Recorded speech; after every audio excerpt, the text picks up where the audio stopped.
अब मंदिर में दर्शन के लिए राहुल जी जाएँगे, इस तरह की खबरें आ रही हैं, मेरे पास भी इस तरह की सूचना है और फ़ोटोग्राफ़र भी अंदर जाएगा, जा सकते हैं, फ़ोटोग्राफ़र भी जा सकते हैं, उस परिधि में, गर्भगृह में नहीं जाएँगे लेकिन बाहर से फ़ोटो खींच सकते हैं, तो मतलब वो है।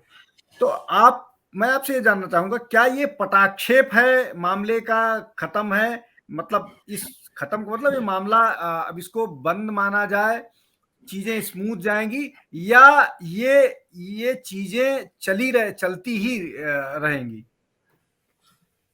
देखिए अनिल जी ने जो कहा है, मैं अपडेट नहीं था इसलिए मैं उसको नहीं इसके जी, बारे में जी, वो, जी, जी। लेकिन मेरा ये मानना है कि यदि ऐसा है तो ये बहुत अच्छा है और ये होना चाहिए। देखिए मैंने फिर क्या कहा, समान स्थिति अपनाई जानी चाहिए एक उन चीजों को लेकर के, तो यदि ऐसा है तो उसमें कहीं कोई आपत्ति नहीं है। दूसरी चीज ये है मेरा इसमें कि देखिए, जब राहुल गांधी ने यात्रा शुरू की, आप उससे देखिए, उन्होंने अपने पिता की समाधि पर गए, उसके बाद में जब कन्याकुमारी पहुंचते हैं तो सबसे पहले स्वामी विवेकानंद जी के उस पे जाते हैं, वहां परिक्रमा करते हैं, उसके बाद में जो वहां के महाकवि हैं उनको प्रणाम करते हैं, फिर उसके बाद में जो वहां पर स्थानीय और मंदिर और दूसरी चीजें हैं उनको प्रणाम करते हैं और उसके बाद यात्रा शुरू करते हैं। आप इसके बाद में रास्ते में चर्च पड़े, मस्जिद पड़ी, तमाम सारी चीजें पड़ी, हर जगह वो गए। तो जहां जहां जो सबसे महत्वपूर्ण जगह होती है, जब वो नांदेड़ आए तो गुरुद्वारे में भी गए, उस दिन इत्तेफाक से गुरु पर्व भी था। तो ये एक अच्छी, आज वो जहां पर थे वहां भगवान गणेश का बड़ा मंदिर है, भव्य, तो उस मंदिर की बड़ी मान्यता है, वहां पर गए। तो किसी धर्म, किसी जात, किसी वो संदेश एक देने का जो है कि हर धर्म, हर जाति, उसका जो भी कोई प्रतिष्ठित स्थान हमारे रास्ते में है उसको हम प्रणाम करते चलेंगे, ये एक बहुत अच्छी चीज है और मुझे लगता है ये हर नेता को करनी चाहिए। कहीं कोई, मैं इस पे कभी नहीं जाता हूं कि ये नेता इसको करे ना करे। देखिए नरेंद्र मोदी भी मस्जिद आते हैं, उन्होंने भी पहन के दिखा दिया कि हाँ साहब हम उनके परिधानों में, वो भी गुरुद्वारे जाते हैं, वो भी हो जाते हैं, वो चर्च भी जाते हैं, वो पोप से जाकर के मत्था टेकते हैं।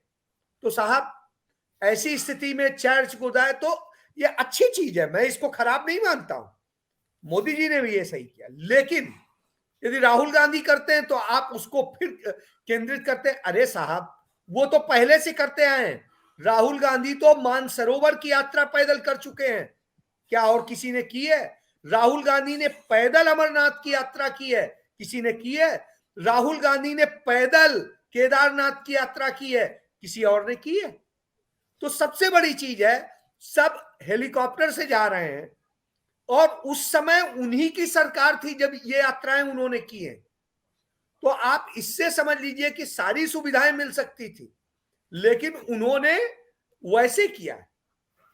तो इसलिए मैं किसी पे सवाल नहीं उठाता हूं, जो लोग ये बातें करते हैं उनको ये बातें पता होनी चाहिए कि सच्चाई क्या है, असल में क्या है। देखिए नेहरू को यदि देखेंगे तो नेहरू किसी भी मंदिर, मस्जिद, गुरुद्वारे में जाने से परहेज करते थे।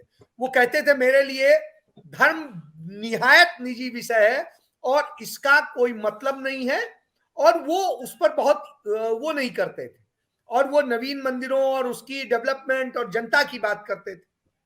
इंदिरा जी उससे चेंज थी थोड़ी। इंदिरा जी का कहना था कि सेकुलर का मतलब है सभी धर्मों को मानना और सबको जाना। इंदिरा जी सब जगह जाती थी।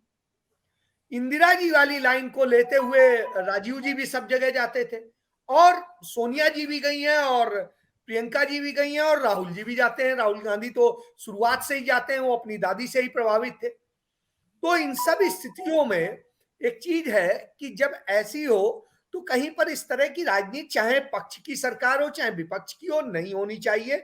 और मेरा मानना है नैतिक तौर पे सभी को लोकतांत्रिक अपने अधिकारों के तहत अपने अपने आंदोलन, अपनी यात्राएं, अपनी चीजें करनी चाहिए।